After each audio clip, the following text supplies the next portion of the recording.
I wrote a book called Shades of Memnon. This is book one. This is book one of a 7-book series. Action, martial arts, spiritual adventure. Big epic story, bigger than Lord of the Rings, based on our history and based on our culture. When I was little, like a lot of these little guys here and girls, I was down with all the little comic book characters and the Conan and the sci-fi and all that kind of stuff like that. But being the type of little militant that I was always mad because I would never see any African people involved in any of this. It was like we didn't have anything to contribute. But when I looked around the world, you know, I would walk down the street and see super basketball players that I knew that if they were sword fighters, they would be top sword fighters or something. You know, if they were martial artists, they would be top martial artists. I knew this. Even when I was little, I always had faith in my people, and I always wanted to know more about where we came from, what we did. And as I started growing up, I started to take a look and see little glimmers and little hints about the greatness of black people in the ancient world. And so what I did was I went to school with the purpose of preparing myself to do what I'm doing now, because when I was in seventh grade, that's when I first decided that I was going to do this. I said, when I grow up, I'm going to come out with a series of books, not just a series of books, but a whole genre of entertainment that's based on our history and our culture, because I know it's there. I didn't know the particulars of it at the time, but I knew it was there. This book is based on the book that the character from the 3rd book of the Trojan War. Most people know about the Odyssey. Most people know about the Iliad. There's a lot of teachers here that probably have to teach those texts. And you're always wondering if there's something else with black people in it. But guess what there is? The 3rd book of the Trojan War is called the Ethiopius. The Ethiopius, which literally means the black people. Now let me put this in perspective for you all. The Ethiopius is the middle book between the Iliad and the Odyssey. This is the book where the character Achilles gets shot in the heel and dies. You never heard that, right? Everybody knows about the Achilles heel. You don't know about that happened, it took place in a book that was about black people coming to fight at Troy. When you saw that movie Troy last year, the great and glorious Achilles, well, if that movie was going to portray that battle the way that it was actually portrayed in the ancient times, the Brad Pitt character would have been beat up for about 15 minutes by Denzel Washington, looking like this. All right? But they didn't want to show that, of course. We all know why. You know, Brad Pitt was the glorious hero of that story. But I'm here to reveal our story, which unlocks, it is the key. The stories about Memnon, the tradition about this character, is the key that unlocks what Afrocentric people and fair-minded people have been looking for a very long time. In the 90s, there was all kinds of books and debates going on about whether black people had anything to do with the foundation of the world, and particularly Western civilization. Out of Africa, not out of Africa. Out of Greece, not out of Greece. There's a lot of people here who know about those books and read those books back and forth. Well, they didn't mention Memnon because Memnon squashes all of that. That's the reason why they didn't mention it. The traditions about Memnon really clarifies the fact that black people had to do with the foundation of white Western literature. And all you kids, I want you to clearly understand, they have not been teaching you this, because when this came out, this was back in the times when there was no slavery as we know it. People enslaved people, but they didn't turn them into chattel. They did not dehumanize people to try to justify what they were doing, because everybody was enslaving people, so they didn't care. But they knew something way back in the day about black people, and this is what they knew. Because the ancient Greeks, the Romans, and other people called black people blameless Ethiopians. They called them blameless Ethiopians. This is all throughout the ancient Greek texts. They keep on mentioning blameless Ethiopians, the most favored of the gods. In the Odyssey, they talk about how the gods would leave off Mount Olympus, leave off their own home, go across the Atlantic Ocean. I'll get into this in a minute. Go across the Atlantic Ocean to sit and dine and have supper and dinner with the blameless Ethiopians. Everybody else in the world, including the Greeks themselves, had to do what you call rituals and sacrifices at the temple to the gods. But according to the ancient traditions, only the blameless Ethiopians were high enough morally and spiritually for the God to come down and have dinner with them above everybody else. And back in the day, the ancient Greeks used to call people blameless. That would be the highest of the high that you could call somebody, because their whole civilization was based on praise and blame. This blew me away when I was doing my research into why it is that the ancient Greeks would call black people blameless. See, in the ancient Greek days, if you go to court, your lawyer would be somebody who would go find people to praise you. He didn't do it. I know he didn't do it. He's a good guy. Everybody loves him around the neighborhood, all right? That's what your lawyer would go to try to find. Now, your opponent's lawyer would go try to find somebody to blame you. Yeah, he did. He stole a horse. He stole mine. I know he probably did this. So it's based on, the whole civilization was based on praise and blame. The highest compliment that the ancient Greeks could say about anybody was to call them a blameless people. A blameless people. This is what happened in the Ethiopians. It's a very, very, very deep story that has what you would call allegorical connections to what was actually going on in the real world. Back in the old days, mythology used to tell you pieces of history. It would tell you actually what happened, but in a story form. In the Ethiopians, when the Greeks were overrunning the Trojans, they called Priam, you remember the big bushy-haired guy that was in the movie Troy, that came out to get his son Hector, who had been killed by Achilles? Well, that character should have been played by somebody like John Amos from Good Times. All right, that Priam is Memnon's uncle. All right, this black character that I'm showing you right here. So that means that Hector and a lot of those characters that they showed on the movie Troy should have been black. Now, I'm not saying that they were all black. Back in the time that I'm talking about, it was great intermarriage across racial lines and cultural lines. It was not a big thing about race like it is now today, you know. But what I'm saying is that should have been a black man. And that movie should have had a lot of black people in it, which they did not show. So Priam called the greatest hero at that time, who was already a world-renowned martial artist, a world-renowned hero, a world-renowned swordsman, a person that was world-renowned for defeating evil and saving people. This was Memnon, whose name means immortal. In 3 different ancient languages, Memnon's means immortal. In ancient Greek, his name means forever being forever there, resolute, always there like a big rock, a boulder. It's always there. That's what his name means in Greek. In the Black Asian language, you know, the Muslim people are always talking about Asiatic black people. You know, who are the Asiatic black people? What does that mean? Well, I found out what that means. In Iran, in Iraq right now, there's black people that still live there that you don't see on the news. Long time ago, these black people used to run Iran and Iraq, right? And many other places over in the Far East and in Asia and all that, all the way over to China. I'll be getting into that. Israel too. And Israel too, and especially Israel. All these places were places where the Asiatic black man and woman went to from out of Africa, and they settled in Asia.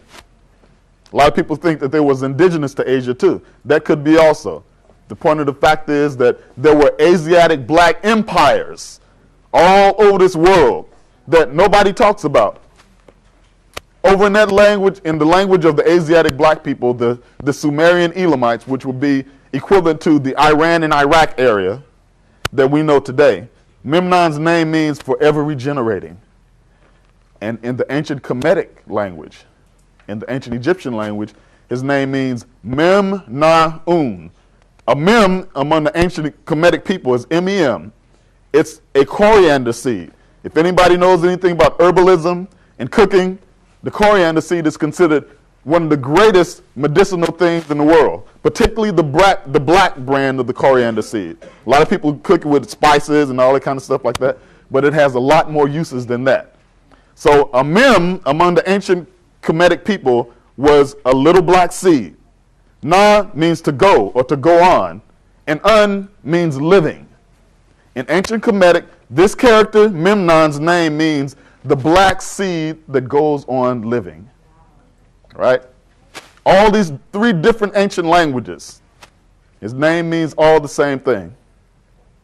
Priam called Memnon to Troy, and Memnon brought 3 different armies to Troy to fight against those Greeks. He brought an army from the Nile Valley.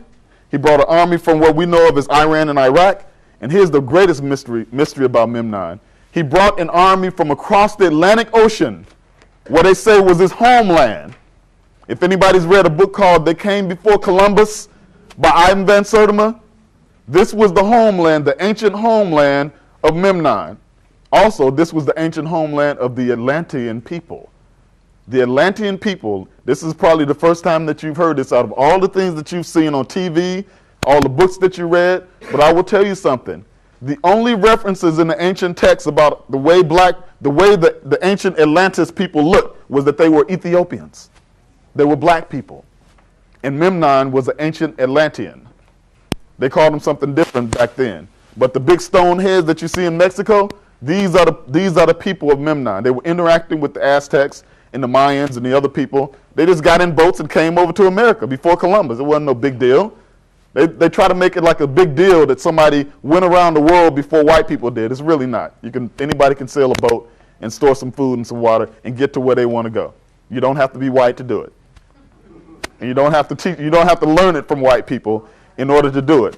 Memnon came with these African black warriors to Troy, and they proceeded to beat up on the Greeks. Beat them all the way back to their boats, which was a very horrible thing back in that time because that meant you were humiliated. When they beat you back to your boats, you have to get on them boats and sail away. That was what was going on. In order to save their army from being destroyed, the Greeks called for single combat. And the Africans were merciful enough to grant it to them. That means you send your greatest warrior out, we'll send our greatest warrior out, and we'll let what happens between them determine the political outcome to this conflict.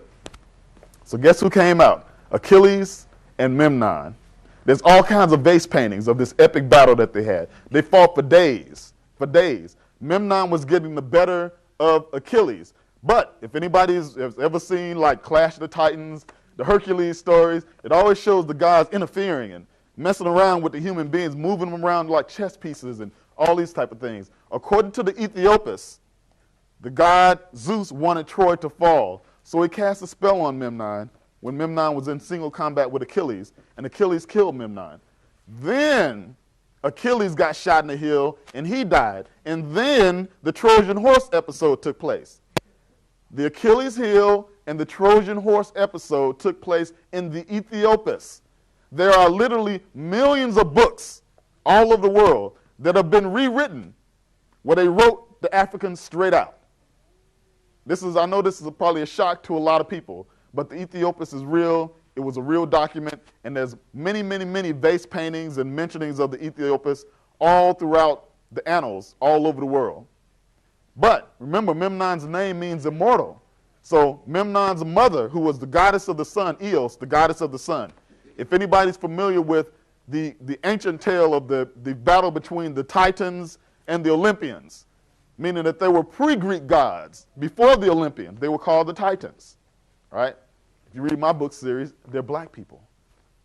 Black people against some mixed race white folks that came over there and had this great battle. Well, anyway, Eos, the goddess of the sun, and they say the very forces of nature took form, earth, wind, fire, water, took form, a humanoid form, along with over half the gods of Mount Olympus, and they walked before the throne of Zeus and said, what you did to Memnon was unjust. This man was the most just, the most moral, the greatest hero to ever walk the earth, even greater than many of you gods. So what you did to him was unjust and unfair. And so Zeus said, well, you're right. I admit it. But since Troy has fallen and I got my way, here's what I'll do. I will revive Memnon. He will live again. And then, furthermore, because he is all you say he is, I will make him immortal. And he'll be able to live on the Mount Olympus with the rest of us gods forever and be happy and run around and drink ambrosia. When they revived Memnon, Memnon stepped forward and said, I will not live here with you people. This is not my home. I'm going back to where the blameless Ethiopians live across the great Atlantic Ocean. And there is where I will dwell. The story that I'm telling you was written by a man named Octavius of Miletus in 2775 BC. That was the last time this story came out in story form until this book came out in the year 2000. You'll probably never see this type of a literary revival in your lifetime than this book right here. But the stories of Memnon end right there. It's a very mysterious thing. I had to do research to find out what could have happened to Memnon. What did he do when he left Mount Olympus? How did all this stuff go down? And furthermore, who were the people of Memnon? Who were these people? I spent 10 years doing research before this book even came out to find out who these people were. Memnon was a member of what the ancient Greeks called the Ethiopians, which meant burnt-faced people. That's what Ethiops or Ethiopian means in Greek. It means burnt-faced people. It means black people. But that's not what they called themselves. They called themselves the ancient Cushite people. The Cushites. The mighty Cushites. And what was so mighty about these Cushites? What was so astounding about these Cushite people that they were working together on an international scene like that? And how did Memnon connect up with all of these things? I was trained as a journalist. I was trained as an investigative journalist. They used to pay me to investigate and sneak around and break people's lives apart. This is what the newspaper industry used to pay me to do. I stepped back from doing that, and I took those skills to piecing together our history and our lives from ancient times and quit with the destructiveness that they trained me to do and to put it to something that would be constructive for our people forever. This is what I stepped back and started to do. And I found out some amazing things. The things about the ancient Cushite people are really, really fascinating, fantastic. The philosophies of the Cushite people. Anybody who studied the ancient Kemetic traditions of Ma'at, which means right living, which means everything is in balance. That philosophy and that tradition is an ancient Cushite tradition because the Kemetic people say that they came from the Cushites. The Kemetic people, the ancient Egyptian people, the ancient black people along the Nile Valley were Cushite people. The Cushites had different names. Let me put it this way. The ancient Cushite people were a supergroup of black people similar to the supergroup of white people that we call Europeans. You have Sweden, people from Sweden, they're European. All right? You got people from Spain, they're European. You got English people, they're European. They act similar. They speak similar, even though they speak different languages. They speak a super subculture of language that is pertaining to them. This is what the ancient Cushites were. They were a super group of black people who spoke different but similar languages, lived similarly all around the world. But here's the real secret of the ancient Cushite people. Wherever you go all around the world, you see what the ancient Cushite people leave behind. Big giant stone heads, giant statues, big giant buildings. Nobody can figure out who built them. Nobody can figure out the science that these ancient Cushite put behind these things. Also, they left civilization wherever they set their feet. They did not leave destruction in their wake. They left civilization in their wake wherever they went to. The Jewish people in the Bible are probably, the Jewish story in the Bible is probably the most famous story all throughout the world, particularly after Genesis, and they roamed the land, and they went in and settled into Canaan and all those places like that. But guess what? As great and as mighty as those stories have come to be, nobody knows what any of those characters look like. What did Jacob look like? What did Moses look like? What did he look like? Most definitely they were black. But the point is that those people had not come into the consciousness where they can draw and illustrate and sculpt their people. We know what Imhotep looks like. There are sculptures of him. We know what Queen Ahmez Nefertari looks like. There are sculptures of her. We know what all the Ramses people look like. There are sculptures of them. Furthermore, we know what the Cadence queens down in what we call Nubia look like. There's sculptures of these people. This was the hallmark of the ancient Cushite people because the ancient Cushite people had the tradition and they had the knowledge to do something that is very amazing that what we're attempting to do all over the world right now. The ancient Cushite people had the ability to raise the human spirit up to a high level and use both sides of the brain. In other words, they were funky intellectuals. You understand me? They can build a pyramid. Then they can dance in front of it like James Brown. All right? This is the epitome of life. This is what all human beings should aspire to be. This means that you have it all together. You got it all laid out. You can do anything. You can do everything. This is what these ancient Cushite people could do. And this is the reason why Memnon was such a powerful figure in the ancient lands. Memnon, there are more statues and temples and literary mentionings of Memnon than any other character in all human history, except for somebody who was like a religious figure like Jesus Christ or Buddha or somebody like that. But a non-religious figure, Memnon has it all. Right now today, you all are going to go, when you go with the dessert club, you're going to go to Thebes, and you're going to see two big statues in Thebes called the Colossi of Memnon. You're going to see that. All right?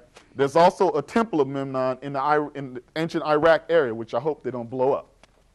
This temple was mentioned by Herodotus, Diodorus, Proclus. These are ancient Greek scribes and scholars and writers who mentioned that there was a temple of Memnon and other Memnonian things, was what they call it, over in the Asian lands, in the lands of the Asiatic black people.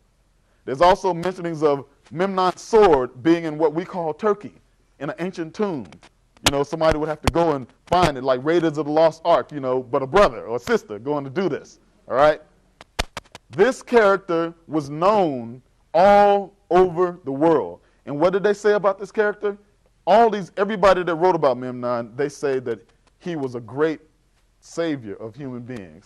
He represented the highest of aspirations of human aspiration. As a matter of fact, during the Battle of Troy, one of the things that they talk about in the Ethiopians is that when they were rushing to battle against the Greeks, a warrior stepped up to Memnon, and Memnon saw that it was a weak, old man, feeble. He could hardly even hold up his sword. Now, a ruthless barbarian would have just killed the old man and knocked his body to the side. Memnon put his sword down and said, look, I'm not going to fight you. I'm not here to beat down weak, old people. This is beneath me as a man to do this. This is a dishonorable contest. Leave the field, old man. The old man left, called his son, got a young strapping son that came and challenged Memnon. Memnon killed him. But the point is that Memnon had high morals. He was a highly moral person who would not bow down and submit to what people call the baser instincts of life and of human beings. He represented something that was higher than that. And Memnon represents the ancient Cushite people who were higher than that also. And I want to let everybody know something, particularly the young people in here. The people who are the closest in history to the ancient Cushite people are the people in here right now. African people in the Western lands. Because African people are basically right-brained people. We're very, very, very, very good at doing artistic and cultural type of things. But we are in a highly technical civilization where we're forced to learn the technical type of things, and they forced it to do something that the ancient Cushite people used to know how to do automatically. We are the closest people in the world, throughout world history, right now today, black people living in America and the rest of the Western world. We are the closest people. We are the saviors. We are the ancient Cushite people reborn to come back into the world. A lot of people don't know, but one of the fathers of the internet is a man named Philip Emeagwali. He's a Nigerian. He invented the whole science of the internet. He invented the capacity to take from one computer and transfer over to another computer and hook them all together for an interrelated purpose, like a beehive. Understand something. The internet is like a beehive. Philip Emeagwali said that he made this design based on his culture in Nigeria of interconnection of things. This is an African concept. This is an African concept. There are many, many more things that are based on African concepts that we don't know about. But we, black people here now, are based on the ancient Cushite culture. Now, what do we do with this once we have this knowledge? I figured, hey, I have this knowledge. Why not put together something that will be actually useful for our people, which is another hallmark of African people. We don't just throw around information and sit around debating it and talking about it. We put it to use. I put together something called the African Legends genre. The African Legends genre, where I will do stories, adventure stories, which everybody in here likes. These are the main thing people go to the movies to see are adventure stories. Why? Because it's above the mundane.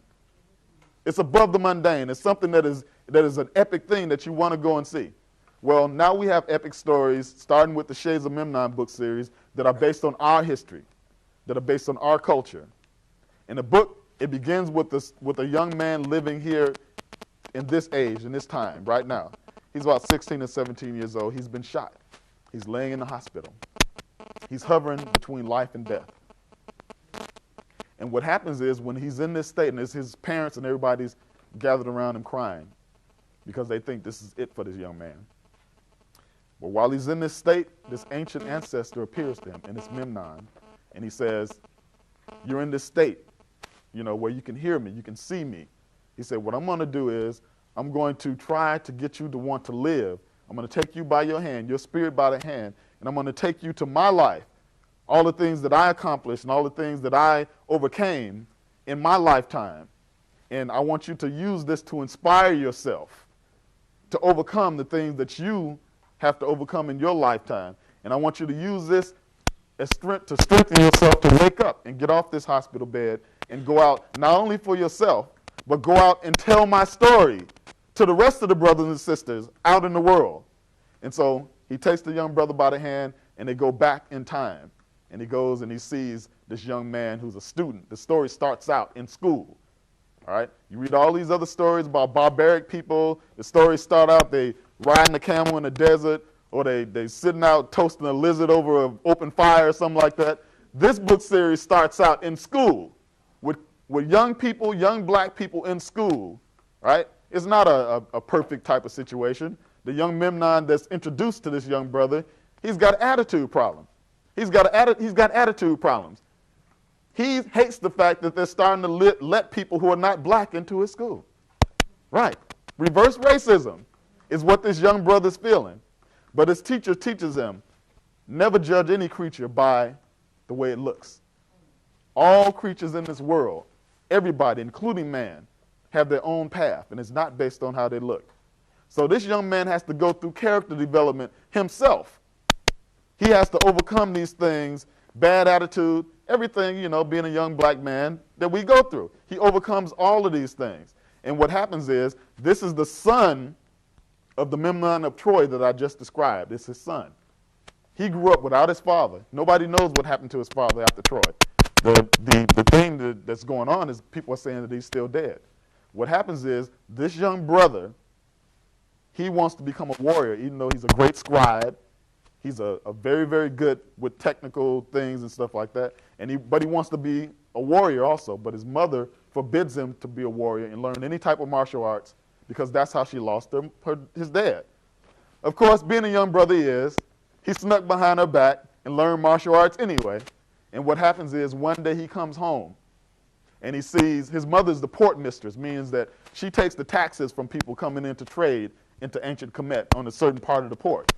He comes home and he sees his whole family compound surrounded by these white warriors who he's never seen. He's seen white people before.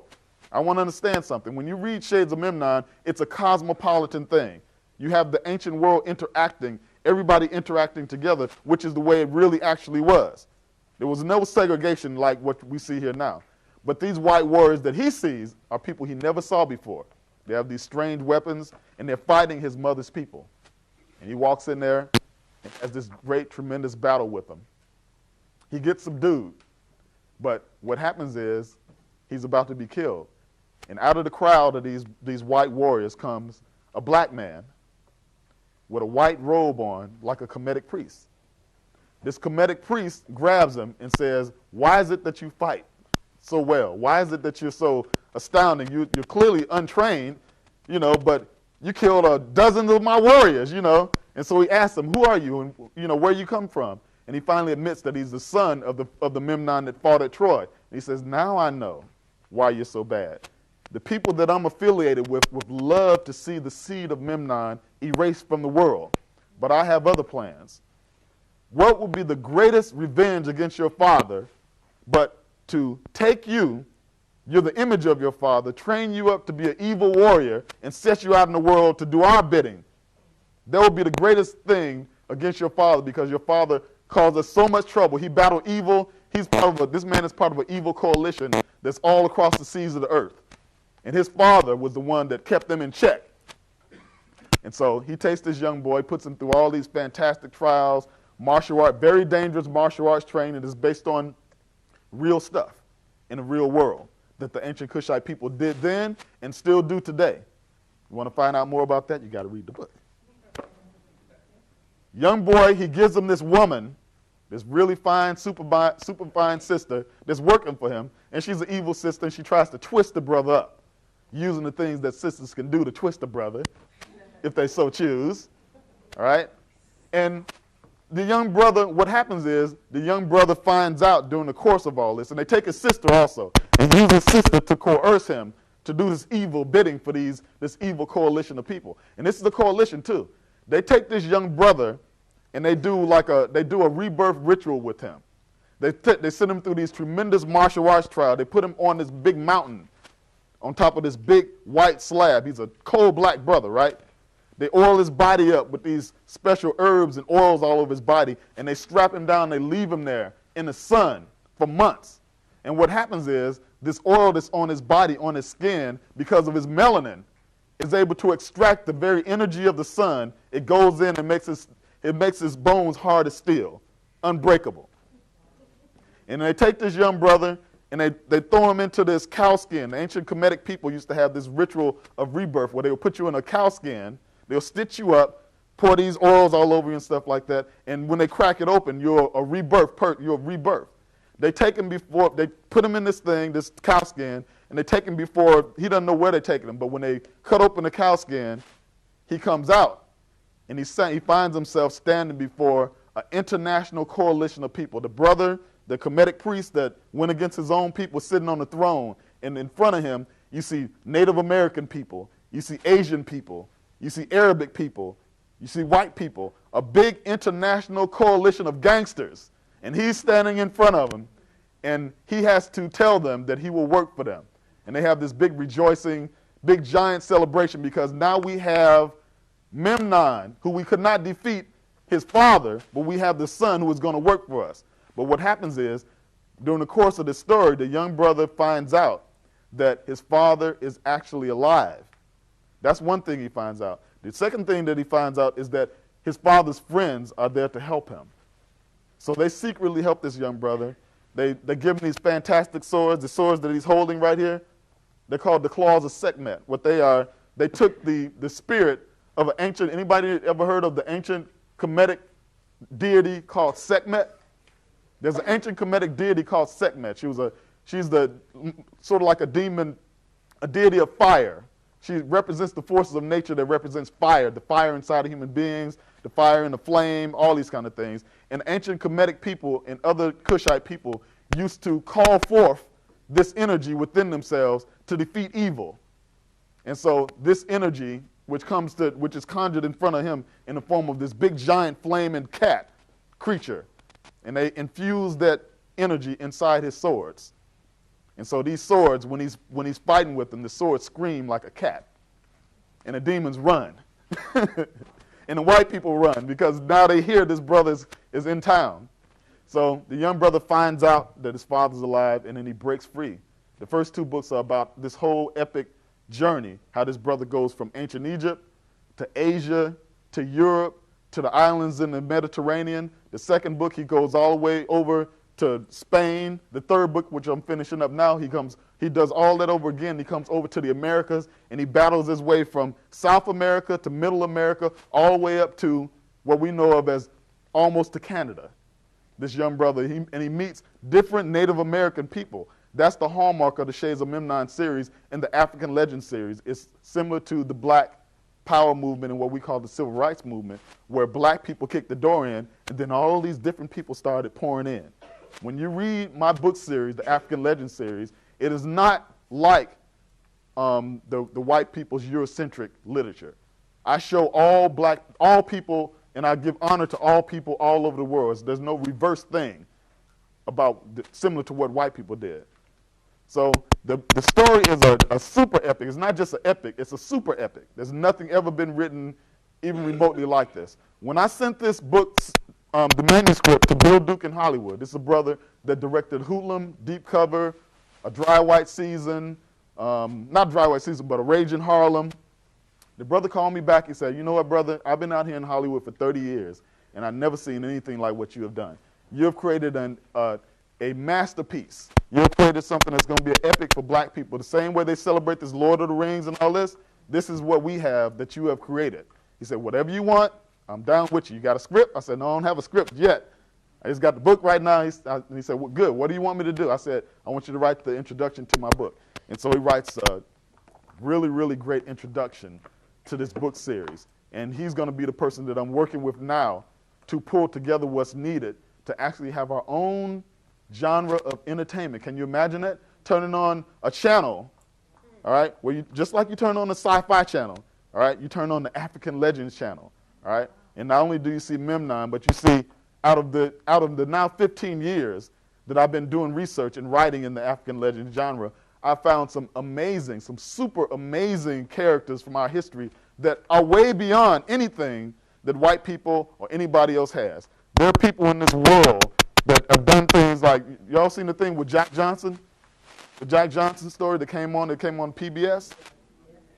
We have literally dozens of characters, male and female, who are outstanding, that did world-class things that you never hear about. My second character that I'm coming out with in the African Legends genre is Queen Ahmez Nefertari.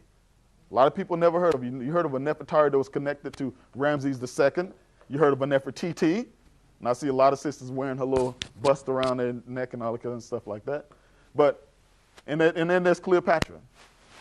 Well, it's sad to say, but those sisters never did anything. For us.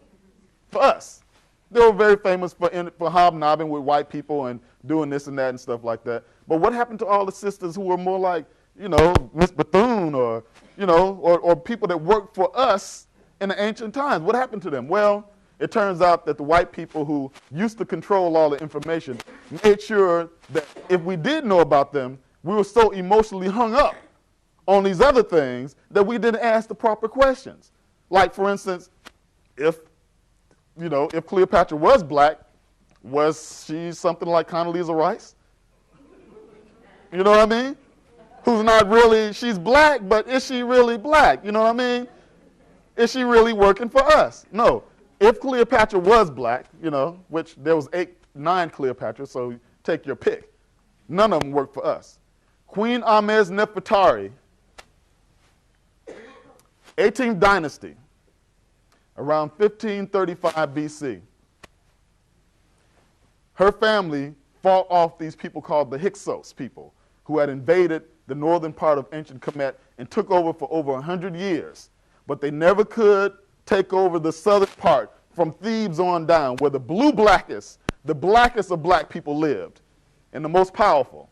They never could take over that. They did all kinds of things to negotiate, to try to marry their princesses, to legitimize themselves. The Hyksos were what we would call Asiatic kind of white folks. All right, they looked something like Arabs. There were a few white people and a few black people that was, working with them and all this kind of stuff, But it was an Asiatic type of dynasty that took over that part. Well, they tried to exterminate the population up in the northern parts because they wanted to take over. And they worshiped Set. If anybody knows about the ancient Kemetic thing, Set is the god of evil. It's equivalent to our Satan. But these people worshiped him. Queen Ahmez Nefertari organized, and while her brothers and uncles and father was out on the battlefield fighting sword to sword with these people, Queen Ahmez Nefertari organized an international underground resistance against these people headed by women. She organized and got the people's spirit together to such a high level that they were finally able to throw off these people. And for what they did, for what Queen Ahmez Nefertari did, she was made the greatest, most honored hero of all of ancient Kemetic history. They had parades for this black woman for 1,000 years after she died. and we don't know anything about her. This woman became a co-ruler along with her brother on the throne of ancient Kemet, and we don't know anything about her. This woman was known, loved, feared, and revered in Asia, Africa, and Europe, and we don't know anything about her, but I'm going to change that. Yes, bro. They came out with a story called The Amazon, which was equivalent to her story. Mm-hmm. But they changed it to a white perspective. Yeah, they always do that. They always do that. If anybody remembers seeing the Scorpion King, there was a character named Memnon in there who was the exact mirror reverse of the real Memnon. He was a white guy who fought with two swords. He was a mighty guy that was known the world over. He was taking over the world, right? He was the exact evil, if anybody ever seen those cartoons where an evil opposite comes out of the mirror, all right? This is what that Memnon was to the real character of Memnon. And this is something that white folks are very, very good at doing. They took the character Imhotep, which we know of as the father of all kinds of great and wonderful things, his medicine and philosophy and all that, and in the mummy, he was a demon. So this is something that is rather common to what white people do. They take things that would empower us, and they switch them around and they feed it to us as some type of twisted type of entertainment in hopes that if we do get word of how evil the things are that they do, they hope that we'll get so emotionally wrapped up in it that we'll just complain and won't do anything about it. Well, myself and the artists that I'm dealing with, we're doing something about it. We have an alternative to all those things. We have an alternative to those things that misrepresent and degrade our women. In the Shades of Memnon series, to do what he does, he follows the ancient Kushite tradition that more people need to know about. Among the ancient Kushites, if a man is out fighting and battling for his mission, for his family, the woman is at home meditating. His wife is at home meditating. She's on the battlefield with him spiritually and mentally. She's sending him energy. So you're not just fighting him. You're fighting both of them in his body. So under those circumstances, abusing your woman and, disrespecting women and all that kind of stuff like that, it's unheard of. You can't even think that way, because what if she withdraws her help when you need it? All right? The ancient Kushite people knew that the world was in balance. All right? Men and women are not to be battling against each other. They're complements. All right? To create life, you need a man and a woman, but the woman does the carrying because that's what she's built for. To protect life, you need a man and a woman together, but it's done through the man's body because that's what a man is built for. These are all secrets that the ancient Kushite people built their cultures on from the ground up. This is the reason why the things that they did, the buildings that they put together, the institutions that they put together are renowned to this very day. This is the reason why, because of what they put together in terms of the formal concepts of the way they live. And when you see Shades of Memnon, there's certain things that happen to people when they read my book series. A lot of people say they have dreams. A lot of people say that they have these tremendous revelations. A lot of things happen to them. The teachers that use my books are in about 30 schools, and the teachers that use my book say they've never seen anything the likes of how the kids take to these books. They've never seen anything about how the books affect the young men and the young women. I have some young brothers in Chicago, hip-hop artists, they were gangster rappers until they read my book. They gave up gangsterism, and they started doing hip-hop that's of a positive nature.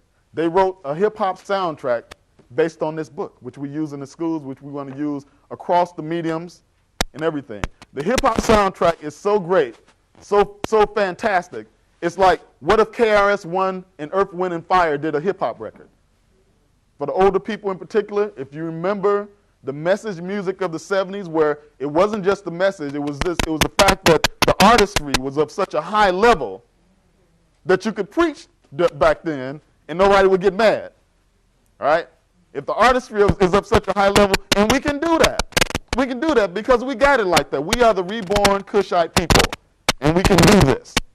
I believe that we can do it, and I would search in the so-called grimiest places the grimiest places in Chicago to find the talent that I needed. The brother that did the cover to this book, he lived in a building that was similar to what we would call, remember the movie, the hip-hop, it wasn't a hip-hop movie, but it starred Wesley Snipes. He was a drug lord. Remember that movie? New Jack City, right? And remember the building that he ran to run his drug empire. The brother that did this cover lived in a building like that when I met him. And I had to go to see this brother. I had to get permission from the drug dealer with 2 or 3 9mm in his belt. I'd have to come up and ask him, can I come in and see the brother? And he was like, oh, yeah, I know him. He did some paintings for me, man. Yeah, go ahead on. Every time I would come up there, I would risk my life. People that knew me, they were like, man, don't be going up in there. This is where we at. This is where we are, according to the ancient Cushite instructions, all right? According to some ancient Kemetic things, what we call prophecies. The devil's defeat is going to come from places where he never would figure his greatest opponents would come from. So when I was introduced to these brothers who were gangster rappers at the time, that was my biggest fight, because I hate gangster rap. That was my biggest fight. I had to separate the gangster rap from the brother, from the brothers. There's a bunch of them. They're like Wu-Tang Clan. They're called the Black Pirate Militia.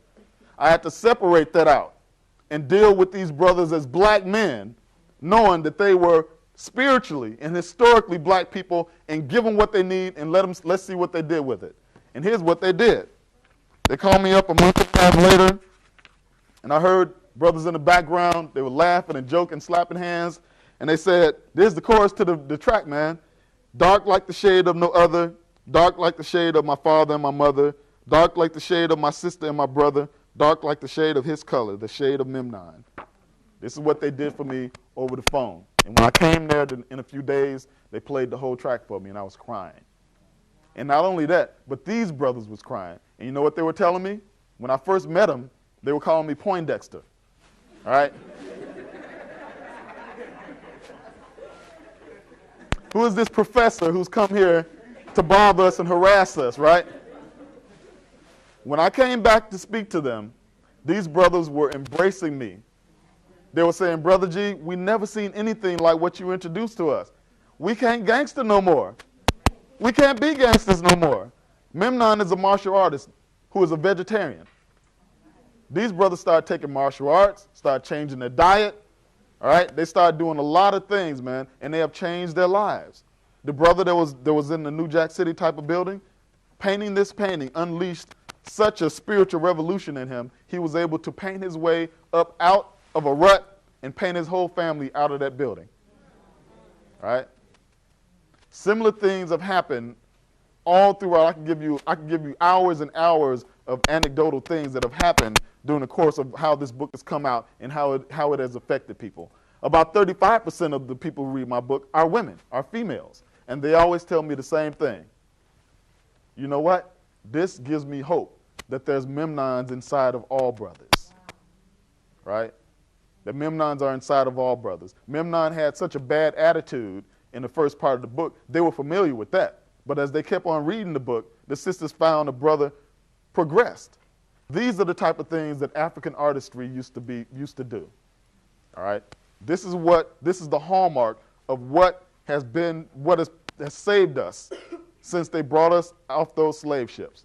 Everything in the United States of America that's cool, that everybody wants to be affiliated with, comes out of black people's ability to use that. We created that in order to endure torture and horror and pain.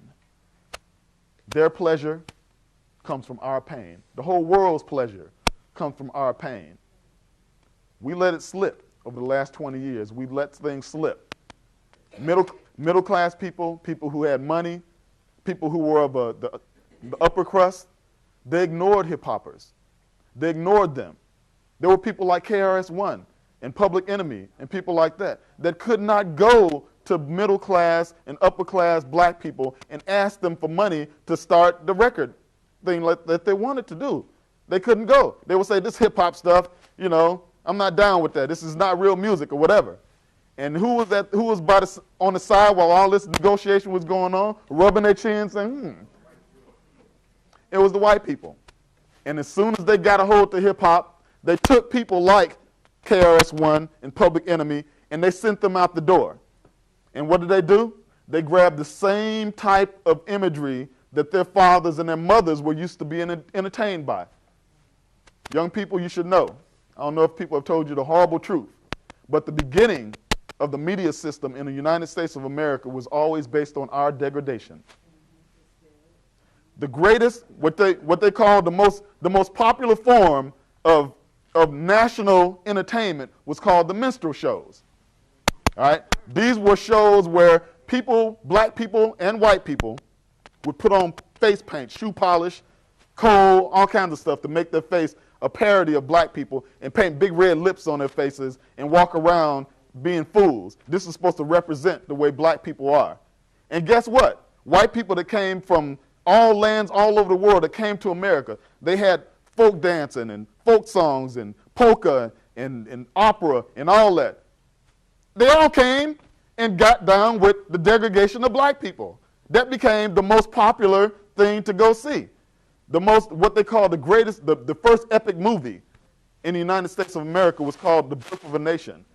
Birth of a Nation. And this was about the Reconstruction, when black people were trying their best in the South to get the rights that they need to get after the Civil War. But this movie, Birth of a Nation, was not the birth of the black nation. It was the birth of the Klan. And it showed the Ku Klux Klan, the people who terrorized and beat and burned and cut up black people. It showed them being the heroes.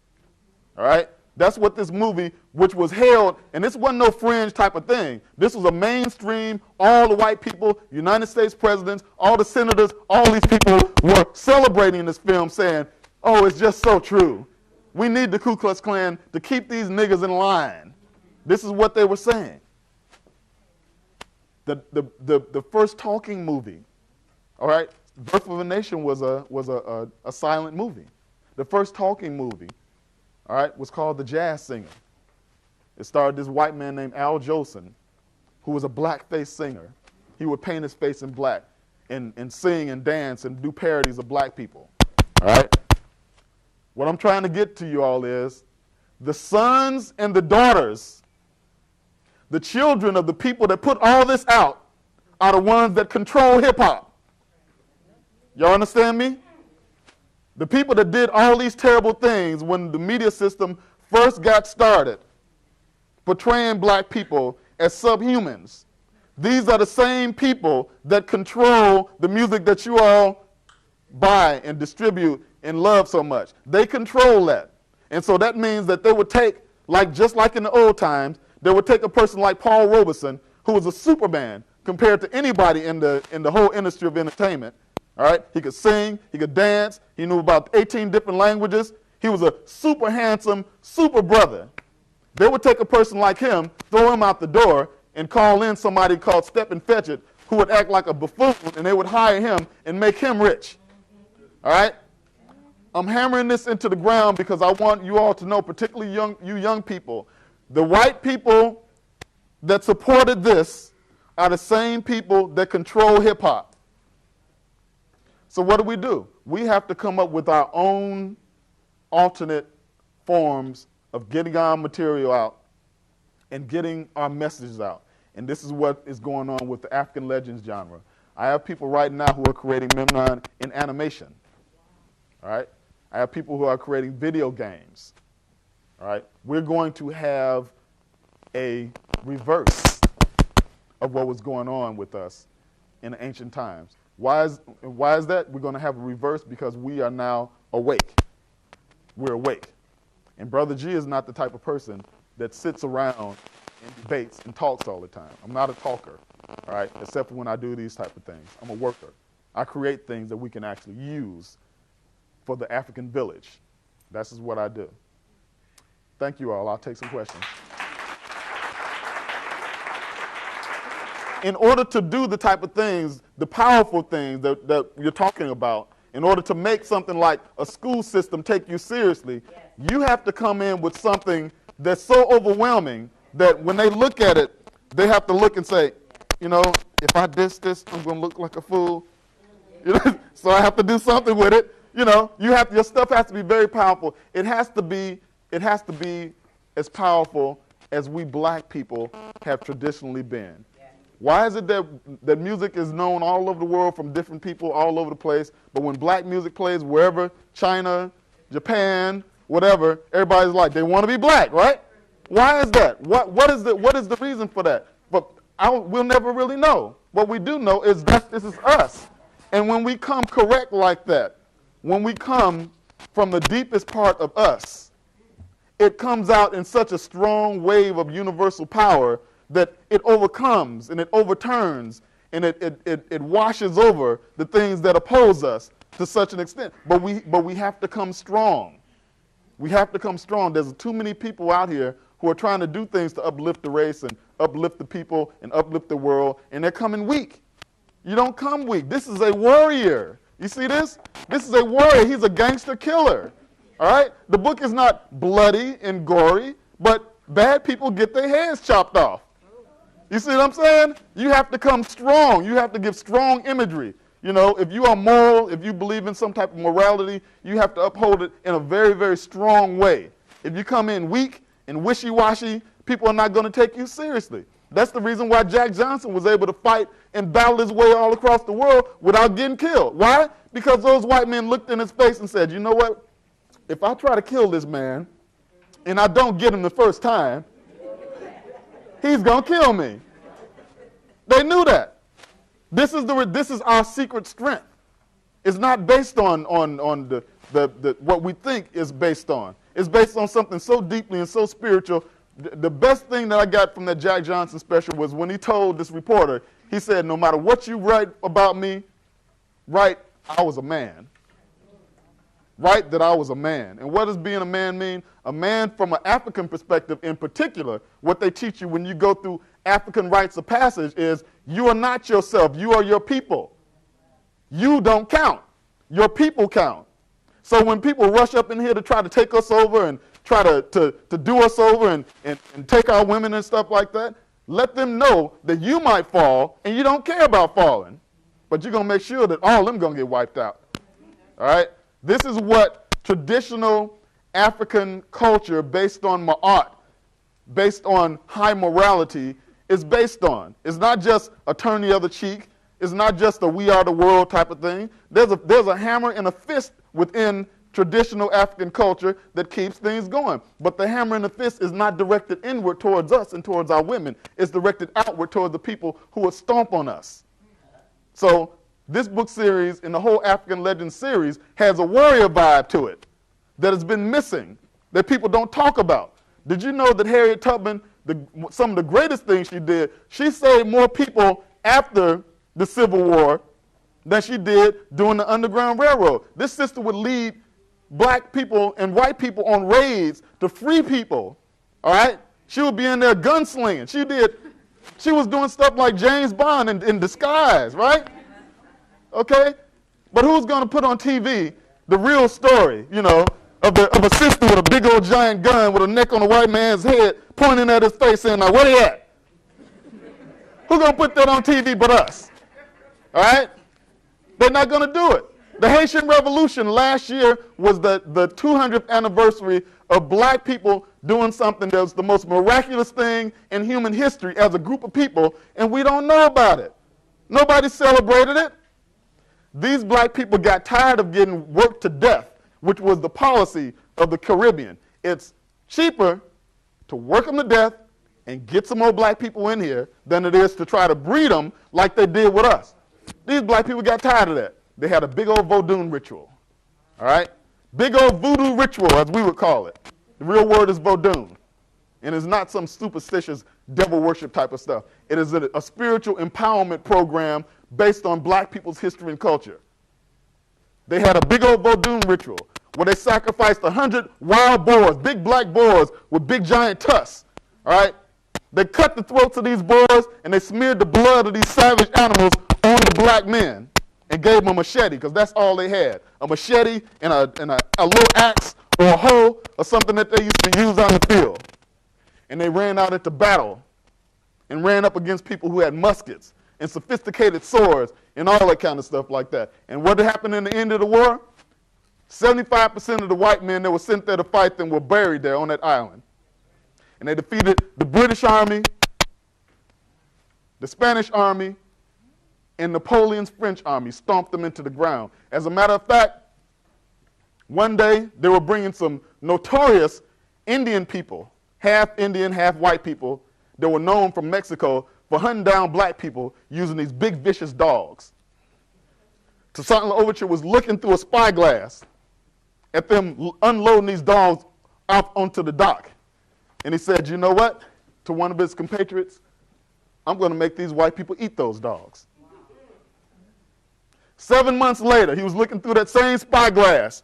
White people were one number, but a few of them left. They were surrounded, waiting for supplies. They had big fires going, and they were eating them dogs.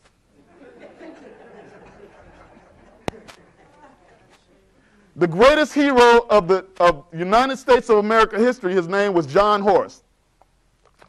He was a black Seminole. Killed his master in Georgia after he beat one of the slaves to death. Broke his neck and kicked him to the side and said, you know what? I can't stay here any longer because I just killed my master. But I heard that there was a coalition of black people and Native Americans in Florida that was putting up a good fight against these white people. That's the place for me. John Horse went down and joined the black Seminoles. He became a leader and a general of such power that 2 United States presidents asked him to come to Washington, D.C. to negotiate for peace. First time he went, they said, we don't negotiate with the likes of you. We don't care about keeping our promises with you. They threw him in jail. Him and his Native American friend, his best friend named Wildcat. They threw him in jail in a stockade. These brothers busted out in one of the greatest escapes of all of United States history. They broke out, went back to Florida and said, all right, white people, if you thought we were bad then, wait till you see what we're going to do now. They messed these white people up. Let me put it this way. The black Seminoles were never defeated militarily. Never defeated. All right? This man was known, the black Seminoles were written and talked about all over Europe, all over Mexico. And as a matter of fact, when the Native American people finally gave up and wanted to quit fighting, most of the black people didn't want to give up. They went on what they call the Trail of Tears, all right, to Oklahoma. Most of the black people didn't do it.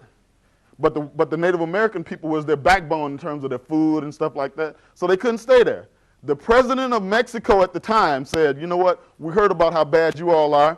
If you all come over here and post yourself along the Rio Grande and fight against these white Texans that keep on coming across fighting us, we'll give you gold, we'll give you riches, we'll give you land, whatever. These people went over there, the black Seminoles went to Mexico, and they defeated one army of white people, white Texans after another, and they were never defeated. And unlike Nat Turner, who they want all of us to know about because he got hung, John Horse died in a rocking chair playing with his grandkid as an old man. Thank you all.